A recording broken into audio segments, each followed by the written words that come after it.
Well, what I'm going to talk about is for the last 4 or 5 years, I think the Council has been fighting a very effective battle in trying to out the SPP and get Canadians aware of it. We saw that poll that was done by the Council a couple of weeks ago, really good, showed that 86% or something wanted, Canadians said that they wanted Parliament to approve this and public scrutiny and all of that kind of has got to be approved. So the whole, getting Canadians aware of what is happening has been a huge battle. Largely though, we've been fighting a defensive battle because we don't, this SPP is like an iceberg. We know it's, we sort of see a bit that's on the surface, but there is so much that is happening. They're trying to do it, under the surface, through regulations, through orders in council. Nothing come to the legislature, nothing come to the public, so that people aren't aware of it, because they know that if people become aware of it, they wouldn't want it and it couldn't be approved. So it's very hard to know exactly what is happening. So we've been, putting out fires and fighting this defensive battle. But I think that with what is happening in the United States now, especially it started in the Ohio primary of the Democratic Party, both Clinton and Obama came out saying they would renegotiate NAFTA, and if they didn't get the environmental and labor standards toughened there, that they would be willing to pull out of this. So that they have opened the debate in Canada. And I think this is an opportunity not just to fight a defensive battle, but to actually do something positive and get rid of this straitjacket that we've had over the last 20 years. So, I'm going to get to that part at the end of my talk. But I want to go into a comparison of the United States and Canada. This was the opening statement I had in my talk a week ago. The United States must go green to gain energy independence, whereas Canada must gain independence to go green. that is my statement. So, when confronting an empire, people wield the language of sovereignty. We see this in Tibet, and we've seen this in Canada and in the Western Hemisphere and in relation to the United States. The big story in this decade has been resource nationalism, the rise of resource nationalism and popular resistance to a global commons of resources, which really means that big powers claim other people's oil. State-owned, nationally owned oil companies have access, exclusive access to 77% of the world's proven conventional oil reserves. Government-owned means, of course, it's nationally focused.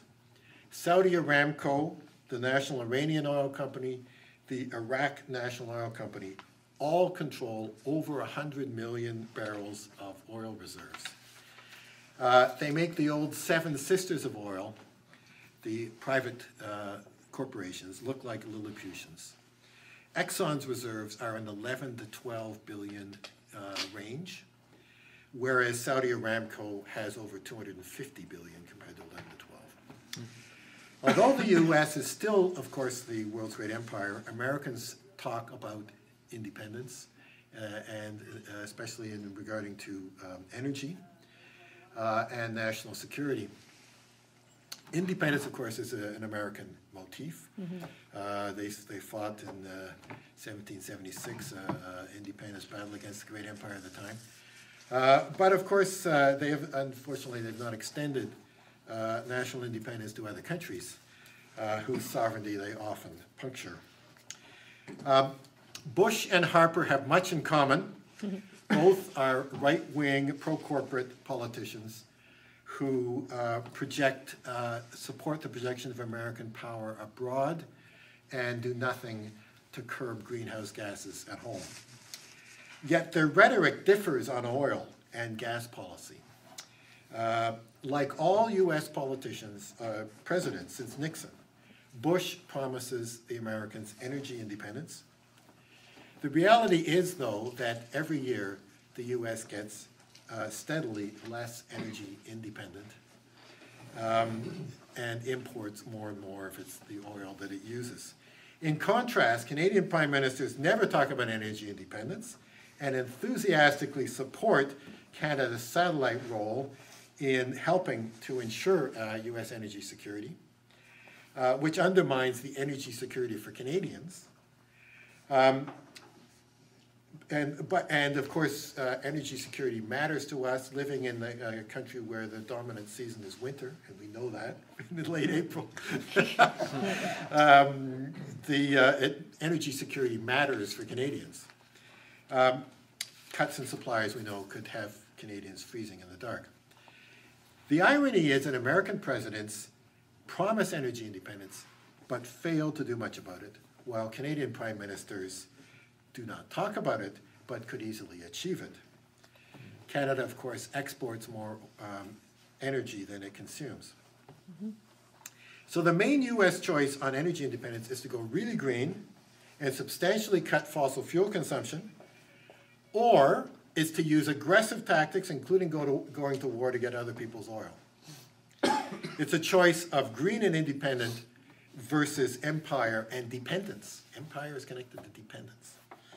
Canada's main security choice is to gain energy independence so it can go green, or to spew a lot of greenhouse gases by guaranteeing the U.S. its energy security, and to act as deputy sheriff for the U.S. adventures abroad to get their oil. Well, the world is about to experience a series of international oil supply shocks. I don't know if you saw that study by Jeff Rubens in the CNBC Economist, who says that it's called the age of scarcity. He's the one that's predicting that oil is going to be $225 a barrel, $2.25 a liter in 4 years. So we're into that, those kind of supply shocks. The countries which do not have at least one of the following are going to be in the most insecure position. One, have an abundance of oil and prioritize it for its own citizens above those of exports. Secondly, the military might to requisition other people's oil. Third, long-term oil supply contracts. Fourth, large strategic petroleum reserves. Despite its plentiful amount of oil that we have, Canada fails on all 4 counts. Most Canadians are not aware of the risk that we face. We have, this tar sands. It's pretty hard to tell Albertans about this. We have supposedly the greatest amount of oil in the world after Saudi Arabia. But Canadians are insecure because 3/4 already of that tar sand oil is being exported to the United States. And there are 6 new export pipelines planned. There was another one, I used to say 5. TransCanada is announced plans yesterday for another 750,000 barrels a day to the U.S., to Texas. And what will happen if these 6 are built is the proportion of our oil which goes to the United States is going to rise. At the moment, we export 2/3 of our oil, and it will rise if those pipelines are all built. In the meantime, Quebec and Atlantic Canada import 90% of our oil, and they get it from very insecure sources. They used to get the biggest chunk from the North Sea, Norway and the United Kingdom, and now they get the biggest chunk from almost 50% from OPEC countries, with Algeria being number 1, Saudi Arabia and Iraq being 2 and 3. So that is what Eastern Canadians, half of Atlantic Canadians heat their homes with oil, and they're relying on OPEC oil to get through the winters.